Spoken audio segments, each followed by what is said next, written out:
On a pratiquement un accord. Il ne reste presque plus qu'à mettre le ruban dessus, fixer la réunion pour la semaine prochaine, la cérémonie de signature, quelque part en Europe, apparemment, d'après ce que le président Trump a dit hier. Et tout ça sera bouclé. Le détroit d'Ormuz sera ouvert. L'Amérique lèvera ce blocus. L'Iran lèvera ce blocus. Ensuite, on passera à... Vous savez bien que je plaisante, évidemment. Tout ça, c'est sur le papier. Ce sont juste des mots qui sortent de la bouche de Trump et qui n'ont pratiquement aucun lien avec la réalité. Quelle surprise! Vous allez voir, rien de nouveau là-dedans. C'est probablement la 40e fois que ça arrive. Mais le président Trump vient tout juste de publier ça sur Truth Social.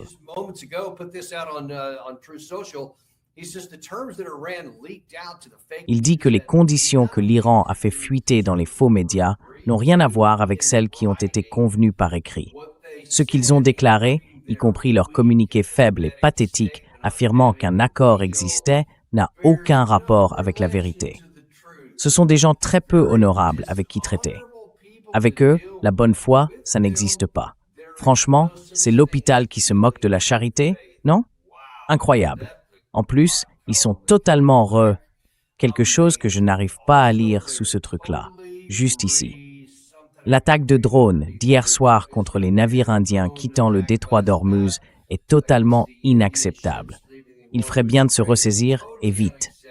Bon sang, on n'a pas déjà entendu ça quelque part? On va en voir quelques exemples dans un instant.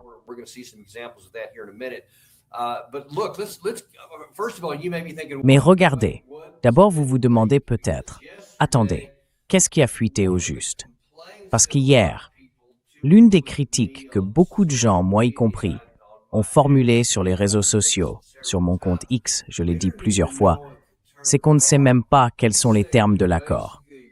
Vous dites qu'on est à peu près tombé d'accord sur quelque chose, mais personne, enfin, vous, c'est-à-dire le président Trump, ne nous dit ce qui a été convenu. Et j'ai même vu Mark Levin. Oui, lui et moi, on était d'accord sur un point. Rien que ça, c'est presque une info en soi, parce qu'il a dit, attendez, on n'a même pas encore entendu les termes. Alors comment savoir si c'est un bon accord ou un mauvais accord? Est-ce qu'on doit s'en réjouir ou s'en inquiéter, en gros?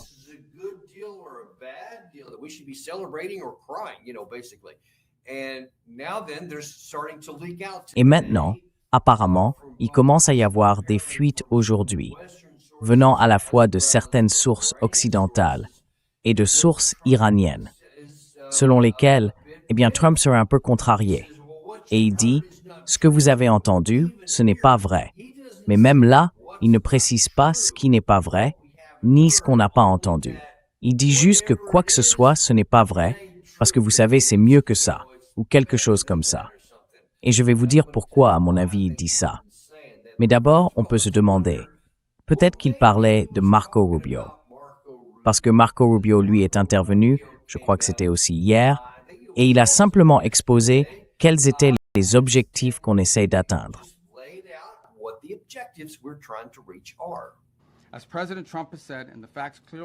Comme l'a dit le président Trump, et comme les faits le confirment clairement, les États-Unis d'Amérique ont tous les atouts en main. Il n'existe aucun scénario dans lequel, s'ils choisissent d'entrer dans une logique d'escalade, ils auraient le dernier mot. Mais notre préférence, c'est que ces détroits soient rouverts comme ils doivent l'être, comme avant, que tout le monde puisse les utiliser, qu'il n'y ait pas de mine dans l'eau, que personne ne paie de péage. C'est à ça qu'il faut revenir, et c'est bien l'objectif ici.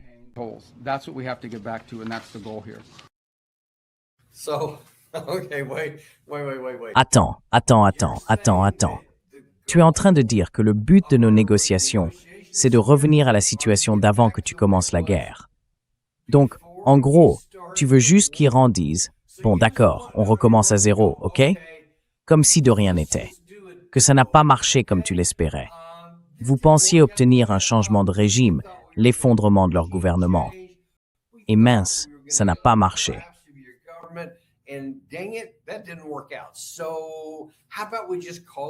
Et si on disait qu'on en reste là, qu'on a retenu la leçon, et qu'on retourne simplement à la situation d'avant?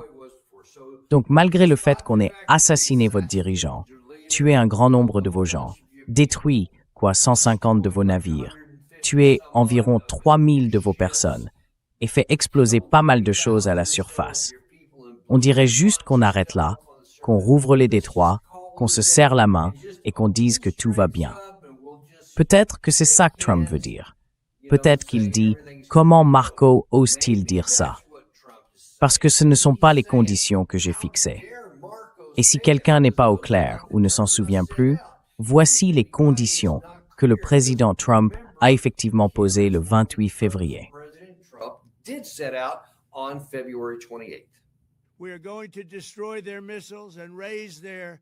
Nous allons détruire leurs missiles et raser complètement leur industrie de l'armement.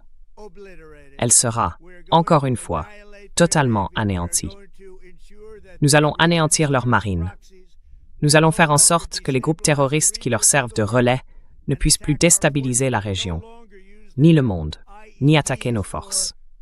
Ils ne pourront plus utiliser leurs engins explosifs improvisés, ces bombes artisanales comme on les appelle parfois, qui ont si gravement blessé et tué des milliers et des milliers de personnes, dont de nombreux Américains. Et nous veillerons à ce que l'Iran n'obtienne jamais l'arme nucléaire. Aux membres des gardiens de la révolution islamique, aux forces armées et à toute la police, je dis ce soir, déposez vos armes et vous bénéficierez d'une immunité totale. Sinon, vous ferez face à une mort certaine. Alors, déposez vos armes. Vous serez traités équitablement, avec une immunité complète, ou vous affronterez une mort certaine. Enfin, au grand et fier peuple d'Iran, je dis ce soir, l'heure de votre liberté est arrivée.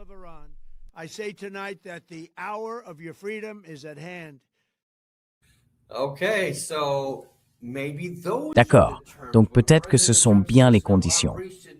Quand le président Trump dit « Non, j'ai conclu un accord, c'est comme ça », eh bien, c'est ça. Plus de mandataires, plus de gardiens de la révolution. Tout le monde doit obéir, se rendre. La police, déposez les armes, faites ce qu'on vous dit. La liberté pour le peuple. Ils peuvent se soulever et reprendre le contrôle de leur gouvernement. Et le détroit d'Ormuz, bien sûr, resterait ouvert. Et évidemment, pas d'armes nucléaires, qu'il affirme d'ailleurs avoir détruites lors du précédent cycle en 2025. Donc en réalité, c'était un peu redondant. Est-ce que vous avez entendu ne serait-ce qu'une de ces conditions dans celle avec Rubio? Et il faut le dire, vous aviez commencé en disant que c'était la paix et la liberté pour le peuple, qu'ils pouvaient se lever et reprendre le contrôle de leur gouvernement. Et ça ne s'est pas produit. Les gens ne se sont pas soulevés.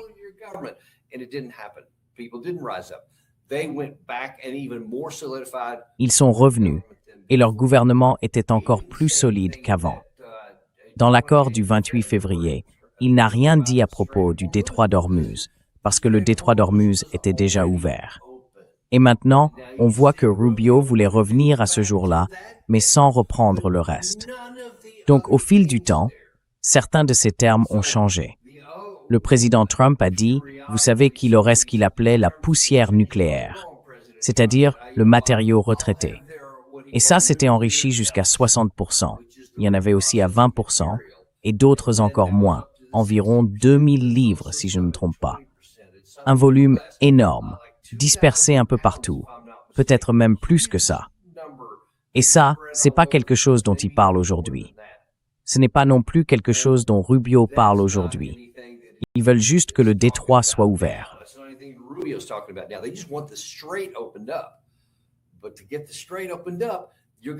Mais pour rouvrir le détroit, il va falloir faire quelques concessions.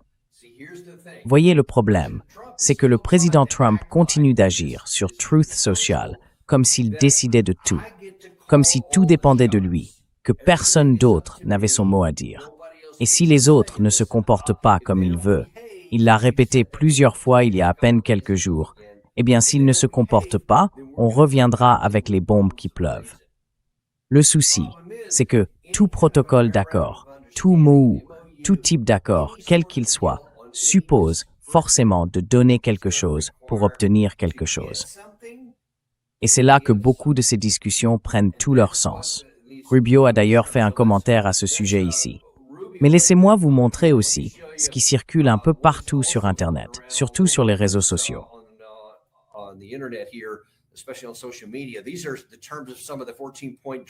Voici les points évoqués dans certains des projets de mémorandum en 14 points, dont parlent plusieurs sources ici, certaines occidentales, d'autres non. Bon, commençons directement par le premier point. Il correspond à ce que le professeur Morandi nous a déjà expliqué à l'antenne, c'est leur priorité absolue. Et je crois que plusieurs autres l'ont dit aussi. Il s'agit d'un cessez-le-feu immédiat et permanent sur tous les fronts, y compris au Liban. Donc, c'est vraiment leur première exigence, dès le départ. Ce qui veut dire qu'Israël devrait se retirer complètement. Or, ils sont en pleine guerre, selon leur propre perception. Leurs troupes sont déployées dans tout le sud du pays. Ils veulent sécuriser toute la zone jusqu'à la rivière Litani.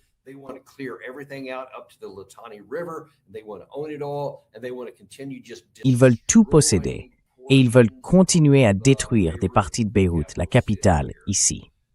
Mais maintenant, le premier point sur lequel le camp iranien serait prêt à s'entendre, et apparemment, c'est quelque chose que les négociateurs américains auraient déjà accepté, c'est important de bien comprendre ça.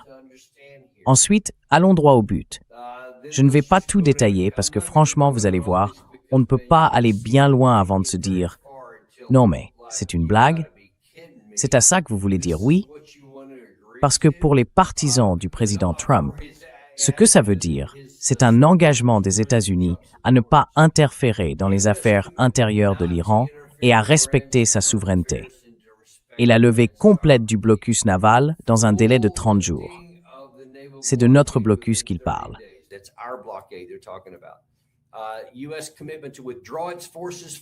L'engagement des États-Unis à retirer leurs forces de la région. On pourrait presque s'arrêter là. C'est ça, l'accord qu'on doit conclure. Retirer toutes nos forces de la zone qui nous entoure, c'est-à-dire du Moyen-Orient. La réouverture du détroit d'Ormuz dans un délai de 30 jours. Voilà la partie iranienne du projet de levée du blocus. La suspension des sanctions sur le pétrole iranien, la pétrochimie et les exportations associées, avec un accès complet aux revenus qui en découlent. Et puis il y a encore ça. Les États-Unis et leurs alliés doivent fournir à l'Iran des plans de reconstruction d'une valeur d'au moins 300 milliards de dollars. Voyons, un peu plus bas, on arrive à la libération des 24 milliards de dollars d'avoirs gelés. Ça, c'est à part. Cet argent leur appartient déjà.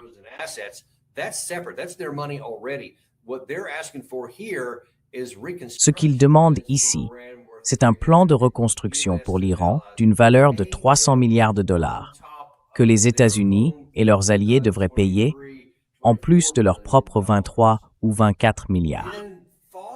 Ensuite, après tout ça, il y aurait une période de négociation de 60 jours pour parvenir à un accord final sur les questions nucléaires et lever complètement les sanctions américaines, qu'elles soient primaires ou secondaires, ainsi que les mesures du Conseil de sécurité de l'ONU et de l'AIA, et ainsi de suite.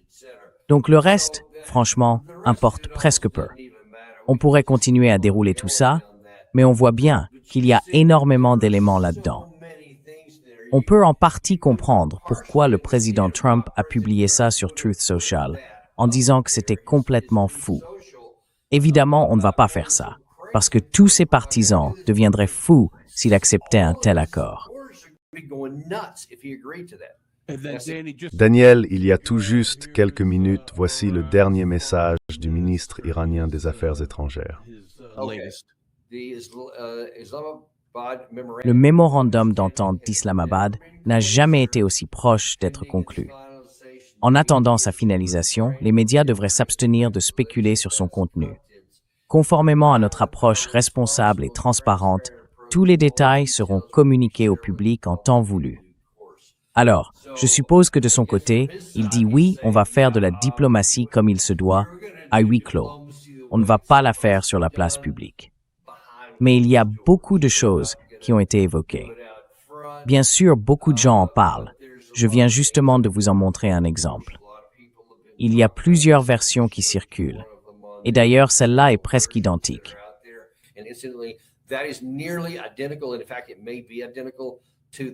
En fait, il se peut que ce soit exactement les 14 points que l'Iran avait présentés en réponse à une demande des États-Unis vers la mi-mai de l'année dernière. Autrement dit, la position iranienne n'a pas bougé. Pas du tout. Alors, comparons ce que le président Trump a déclaré hier avec ce qu'a dit la partie iranienne, parce qu'il y a là des contradictions très intéressantes.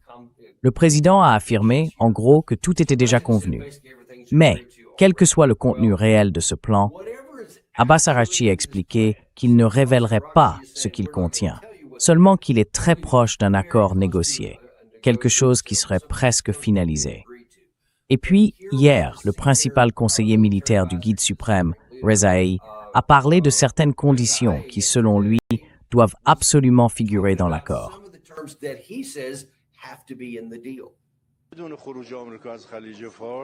Sans le retrait des Américains du Golfe Persique et sans que le contrôle du détroit d'Ormuz soit entre les mains des pays de la région, surtout nous et le sultanat d'Oman qui se trouve des deux côtés de cette frontière, il n'y a tout simplement pas de possibilité de sécurité. La fin de la guerre dépend de nous. Nous regardons vers le moment où cette guerre se terminera, et ce moment viendra quand nous aurons d'abord récupéré toutes nos pertes auprès de l'Amérique. Donc vous voyez, il y a en gros 4 remarques à faire là-dessus. 14, je ne sais pas, mais 4, oui.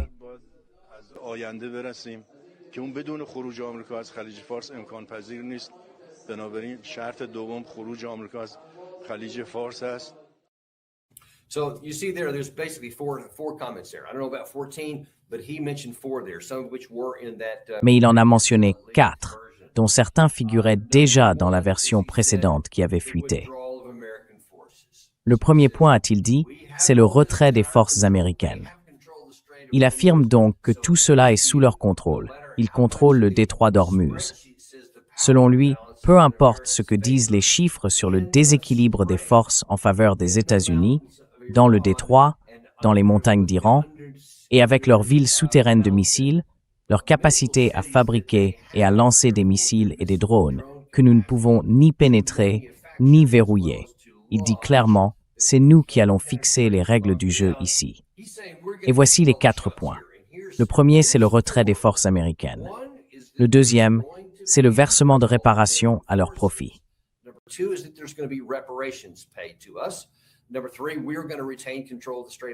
Troisièmement, nous allons garder le contrôle du détroit d'Ormuz, avec Oman, notre sœur de l'autre côté du détroit.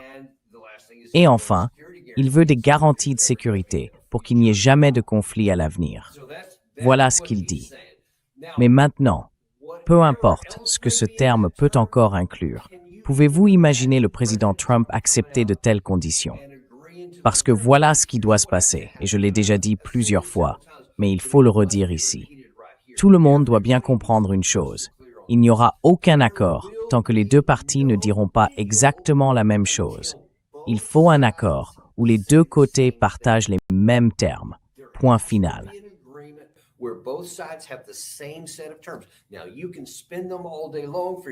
Vous pouvez raconter ça comme vous voulez à votre public national, toute la journée s'il le faut, mais les conditions doivent être acceptées par les deux parties. C'est tout le principe d'un protocole d'accord. On s'entend sur la situation, sur ce qui doit se passer, sur les responsabilités de chacun. Chaque partie reconnaît ses propres engagements et ceux de l'autre. Donc, pour que tout cela arrive à son terme, pour que ce qu'a dit Abbas Araghchi se concrétise, pour que ce que le président Trump a annoncé se réalise, il faut que les 4 points évoqués par le conseiller militaire soient réunis. À un moment donné, le président Trump devra reconnaître ces 4 points.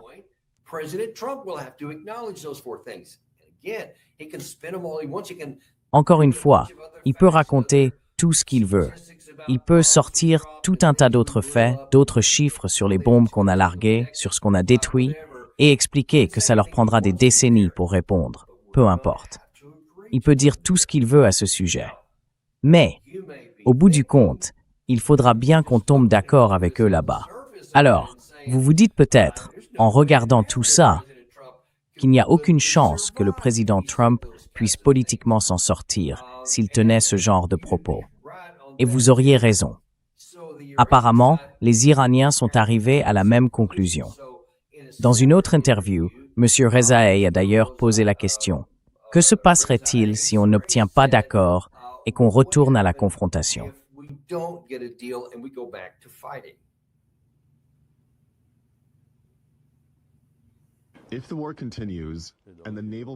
Si la guerre continue et que le blocus naval n'est pas levé, nous étendrons le conflit jusqu'à l'océan Indien, le détroit de Bab el-Mandeb, la mer Rouge et la Méditerranée. Nous donnerons une nouvelle dimension à la guerre en attaquant ces autres bases américaines que nous avons déjà visées jusqu'à présent. L'Amérique subira alors des pertes bien plus lourdes. Ces pertes seront vraiment très importantes. America's losses will be very heavy.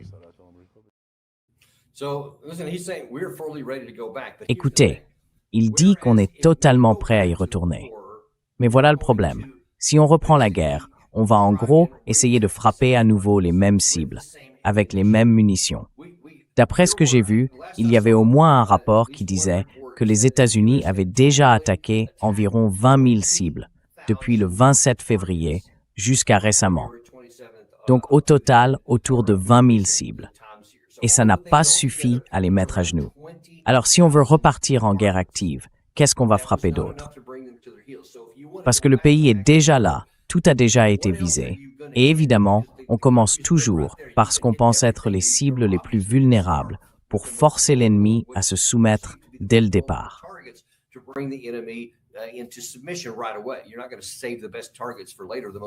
On ne va pas garder les meilleures cibles pour plus tard, les plus lucratives. On va s'en prendre à elles en premier, comme on le fait avec les dirigeants, en pensant qu'on va les décapiter, les soumettre, les effrayer, et ainsi de suite. Eh bien, ça ne s'est pas passé comme ça. Donc même dans les dernières vagues, on se retrouve parfois à frapper à nouveau les mêmes cibles. Par exemple, ces villes souterraines de missiles, sans résultat. Si on y retourne, on va simplement attaquer les mêmes cibles encore une fois, parce qu'il faudrait revenir sur les bases de missiles qu'on n'a pas détruites la dernière fois. C'est ça qui leur permet de menacer notre camp en représailles. Il faudrait donc y retourner, mais ça ne marchera pas, parce qu'on utiliserait les mêmes munitions, les mêmes missiles, contre les mêmes cibles, et on obtiendrait exactement le même résultat. On the other hand, the Iranian side, as he said here, they have a whole spectrum of things they did not attack last time, and they can expand into. He mentioned the Bab al-Mandab, so they can expand into the Red Sea, not just the Houthis, but the Iranian side as well, because a lot of their long-range missiles can reach that far. Who knows if their submarines can go that far, I'm not sure. But certainly in coordination with the Houthis, they can definitely bring a lot of fire to bear on there. But they also said other bases. They said bases that we haven't attacked yet. So there's whole categories of things they can add into it. And obviously the issue with the oil infrastructure of our GCC allies is the most vulnerable point that there is. C'est un peu comme l'atout que l'Iran n'a pas encore joué.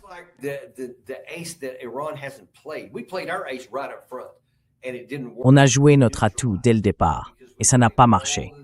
Il a été neutralisé, parce qu'on a utilisé tous ces missiles de croisière à longue portée, les Chasm, les Tomahawk, les missiles terrestres à longue portée, les attaques MS, tout ce genre d'armes.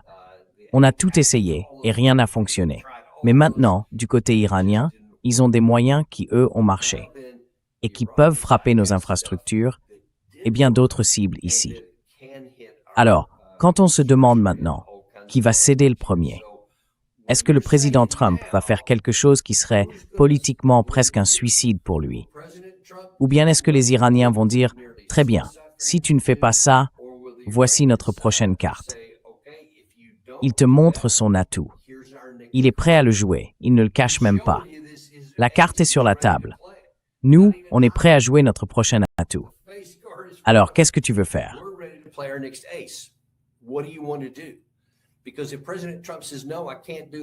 Parce que si le président Trump dit « Non, je ne peux pas faire ça politiquement », À un moment donné, alors on va simplement mettre l'Iran dans une position où il va jouer cette carte.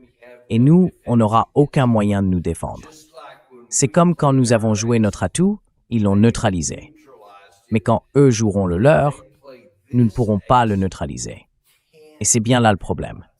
C'est pour ça qu'ils ont une marge de manœuvre et une flexibilité que nous n'avons pas. Et c'est aussi pour ça qu'ils sont si sûrs d'eux quand ils font ces déclarations en ce moment. Ce n'est pas seulement qu'ils n'ont pas peur, c'est qu'ils ont confiance. Parce qu'ils savent qu'ils ont l'avantage ici. Ils savent qu'ils ont une capacité contre laquelle nous ne pouvons pas nous défendre de fait. Alors qu'eux peuvent se protéger si nous essayons de revenir à la situation d'avant.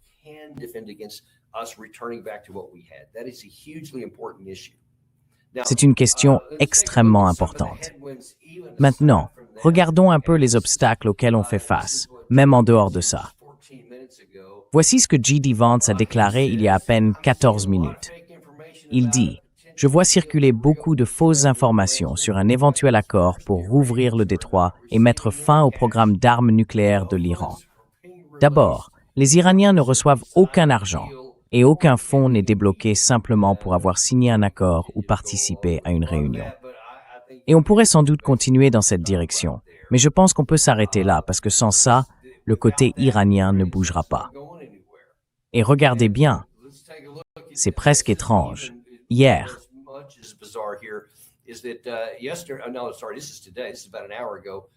non, désolé, c'est d'aujourd'hui. Ça date d'il y a environ 1 heure.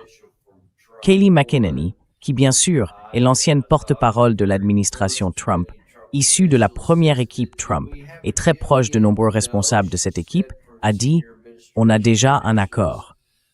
Non, elle a précisé que 4 hauts responsables de l'administration disaient qu'ils étaient proches d'un accord.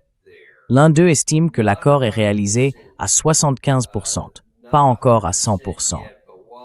Mais même si c'est encore provisoire, ils se disent confiants de pouvoir le signer dans les prochains jours. Non mais, vous plaisantez? Vous êtes confiant pour signer quelque chose dans les prochains jours, alors que vous n'en êtes qu'à 75%. Si quelqu'un connaît un minimum de choses sur les négociations, et si ce n'est pas le cas, je vais vous expliquer.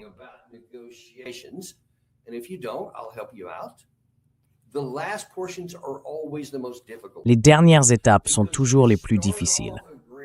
Au début, on se met d'accord sur tout ce qui ne pose pas de problème. D'accord, oui, on peut accepter ça. Bien sûr, nous aussi. Et ça, qu'est-ce que t'en penses? Oui, pas de souci. On peut le faire. C'est pas grand-chose. Bon, j'aime pas trop, mais d'accord, ça va tant que toi tu fais ça. Très bien. Et là, c'est là que ça devient compliqué. Les 10 derniers pourcents, c'est toujours le moment le plus difficile, parce qu'on garde les sujets les plus épineux pour la fin. On commence toujours par ce sur quoi on peut facilement tomber d'accord, et c'est seulement après que les vraies négociations et les vraies difficultés commencent.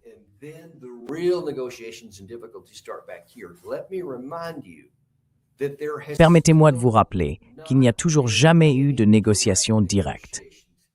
Tout passe par des intermédiaires, par des échanges de lettres qui peuvent souvent prendre plusieurs jours pour aller d'un camp à l'autre. Alors cette idée qu'on serait sur le point d'y arriver, et puis il y a la vice-présidente, il y a 14 minutes, qui a déclaré qu'aucun argent ne serait versé à l'avance et qu'on n'obtient ni avantage, ni levée de sanctions, simplement en signant un document ou en participant à une réunion. Dans ces conditions, il n'y a pas d'accord.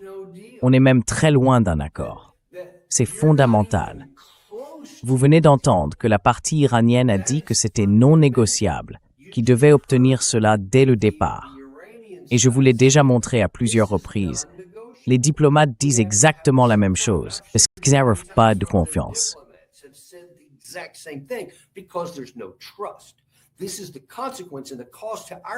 Voilà la conséquence et le prix que nous payons de notre côté. Plus personne ne nous croit sur parole. Et c'est exactement ce qui se passe. C'est comme si plus personne ne voulait nous accorder le moindre crédit.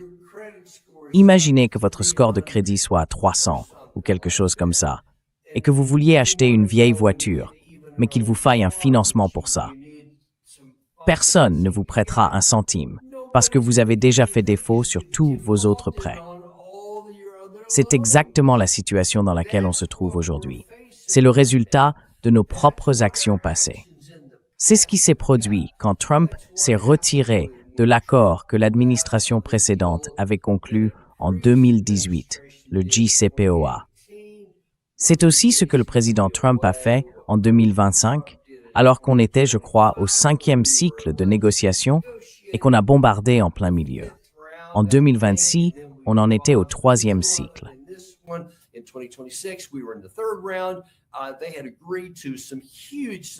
Ils avaient accepté d'énormes concessions. Et ensuite, on leur a jeté ça à la figure. On a tout fait exploser. Parce que non, on voulait tout. Et maintenant, à cause de la pression, de la tension liée aux hormones et au pétrole coupé, on a désespérément besoin que tout ça se termine. On a vraiment besoin qu'ils disent simplement « D'accord, rouvrez, et on promettra de faire certaines choses plus tard ». On n'a eu aucun crédit. Rien du tout, mes amis. Et voilà la conséquence aujourd'hui. Donc maintenant, on se retrouve dans une situation où notre adversaire dit « Voici nos bons, on va s'en tenir à 4. » Il y en a beaucoup d'autres.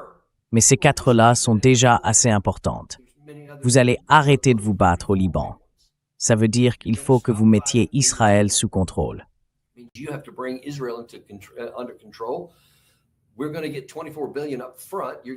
On va recevoir 24 milliards de dollars tout de suite. Vous allez lever certaines sanctions. Et à terme, vous devrez quitter la région.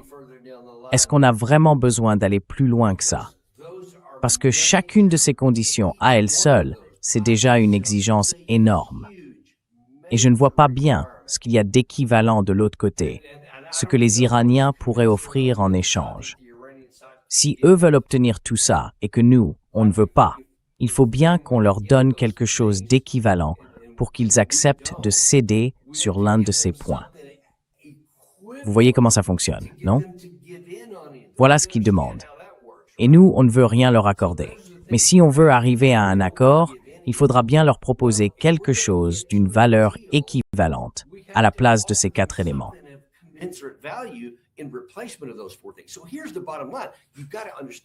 Alors, voilà le fond de l'affaire. Il faut bien comprendre ça. Il n'y aura rien de gigantesque du côté iranien. Il n'existe aucun scénario, et je veux dissiper toute confusion à ce sujet, dans lequel l'Iran signerait quoi que ce soit pour le président Trump. Ils ne vont pas lever leur blocus pour qu'ils puissent lever le sien et que tout le trafic reprenne. Ce genre d'accord ne mènerait pas et ne nécessiterait pas de faire une grande concession à l'Iran. Il n'y a tout simplement pas de scénario comme ça. Que ce soit ces 4-là ou d'autres, ils seront tous dans la même situation ici. Et quelles sont les chances que Benjamin Netanyahou accepte ça? Eh bien, il a publié quelque chose à ce sujet il y a quelques heures.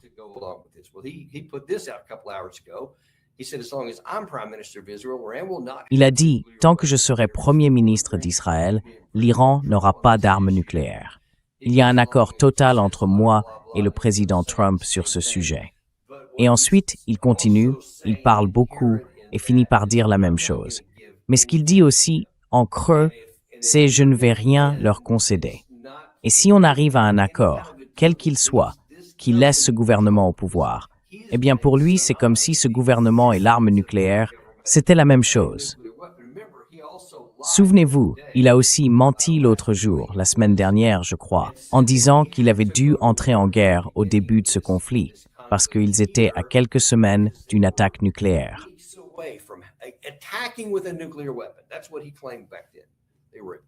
C'est ce qu'il affirmait à l'époque. Ils allaient nous attaquer avec une arme nucléaire et nous devions riposter. Donc on voit bien, d'après ce qu'il a dit, qu'il ne va pas leur laisser le commandement.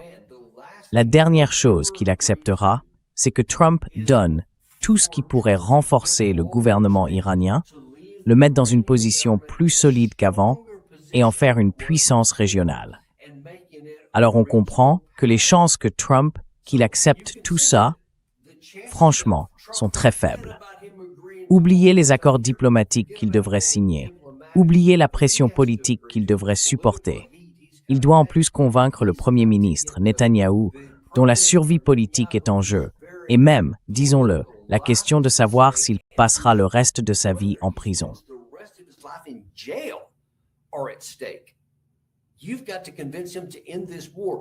Il faut que tu le convainques de mettre fin à cette guerre.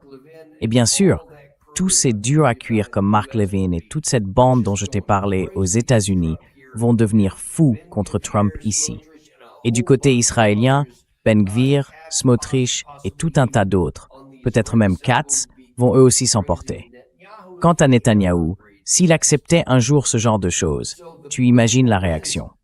Donc politiquement, tu vois, c'est presque impossible pour notre camp, dans son ensemble, d'accepter de telles conditions. Mais du côté iranien, encore hier, et même il y a quelques minutes à peine, il disait toujours « voilà nos conditions ». Si vous les acceptez, on a un accord. Si vous ne les acceptez pas, on retourne à la guerre.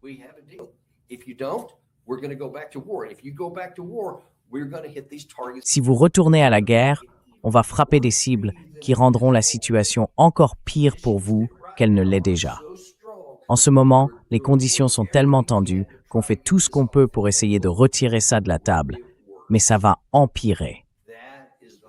Voilà le trou dans lequel on s'est mis nous-mêmes. C'est ça qu'il faut absolument comprendre. Et écoutez, toute cette histoire du genre, je suis presque sur le point de conclure un accord. Il ne faut plus jamais croire à ce genre de promesses. Je vais juste vous montrer un petit montage très rapide avec seulement quelques-unes des déclarations du président Trump. Vous verrez les dates qui remontent à mars quand il disait « On a la situation en main ».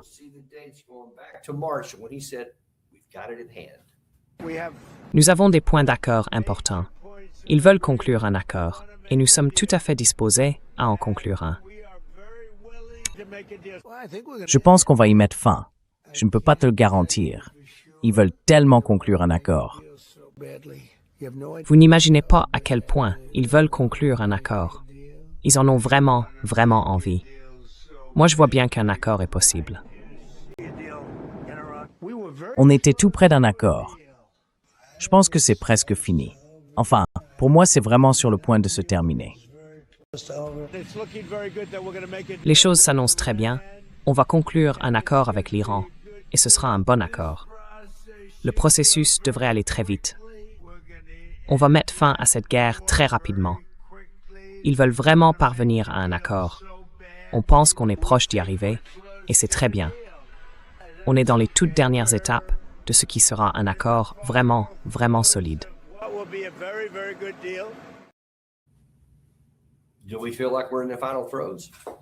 Est-ce qu'on a l'impression d'être dans les derniers instants? C'est au moins, je dirais, la 40e fois qu'il affirme, directement ou indirectement, ou qu'il publie sur Truth Social, qu'on est tout près d'un accord. Et maintenant, aujourd'hui, il dit, vous savez, n'écoutez pas ces gens fous. Ces types-là feraient mieux de se tenir tranquilles. Ou peu importe l'expression qu'il a utilisée, je ne m'en souviens plus. Il n'y a rien de vrai là-dedans.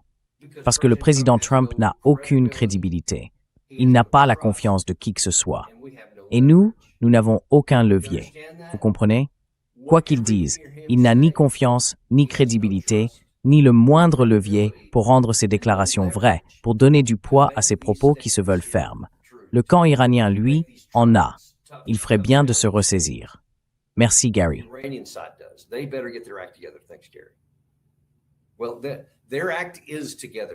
Eh bien, leur stratégie est bien rodée, Monsieur le Président.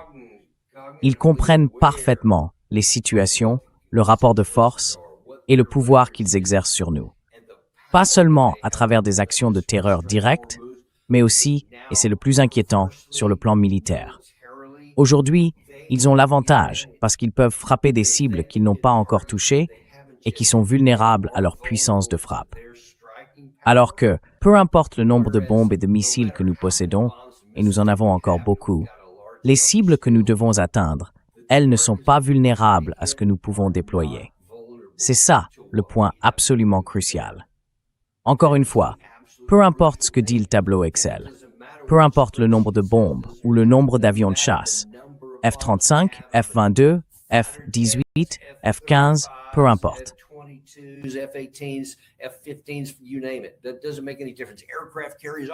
Ça ne change absolument rien. les porte-avions, tout ce matériel, ça a l'air impressionnant. Mais tout ça ne sert à rien si les armes qu'on rassemble ne peuvent pas forcer l'autre camp à obéir. Et c'est exactement là où on en est. Pendant ce temps, leurs arsenaux peuvent frapper, toucher et aggraver encore la situation. C'est une situation désespérément mauvaise, celle dans laquelle on se trouve aujourd'hui. Je ne sais pas comment le président Trump va s'en sortir cette fois. Je pense toujours que le mieux, c'est de dire, vous savez quoi, oubliez la diplomatie, oubliez l'idée d'un accord. Disons simplement que tous les dégâts cumulés qu'on leur a infligés jusqu'ici, il leur faudra des décennies pour s'en remettre, et on ne leur versera pas un centime.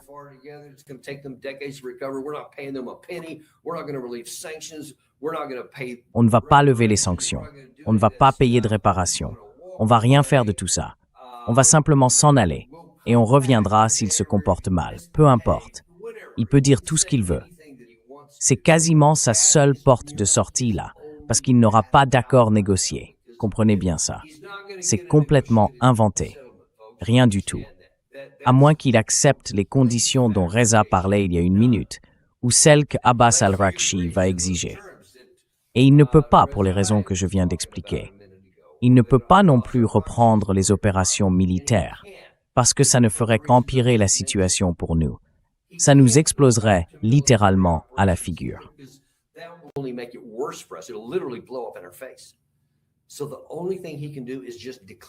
Donc, la seule chose qu'il puisse vraiment faire, c'est déclarer la victoire et s'en aller. Autrement dit, lever nos... Enfin, si on veut garder les bases là-bas, je ne sais pas si les pays nous le permettront, mais si on veut les garder ou même les maintenir pendant un certain temps, c'est possible aussi. Laissez un peu de temps passer. Il reste encore une voie très étroite. Mais s'il choisit de dire « je vais obtenir un accord négocié qu'ils accepteront » ou bien « je vais reprendre les combats », ce qui nous exploserait à la figure, ce sont les deux pires scénarios, parce qu'ils maintiennent le blocus en place. On va devoir appliquer le plan du retrait, sinon on va vraiment avoir des ennuis. Et malheureusement, c'est une situation laide, insatisfaisante pour tout le monde de notre côté, aussi bien pour les États-Unis que pour Israël.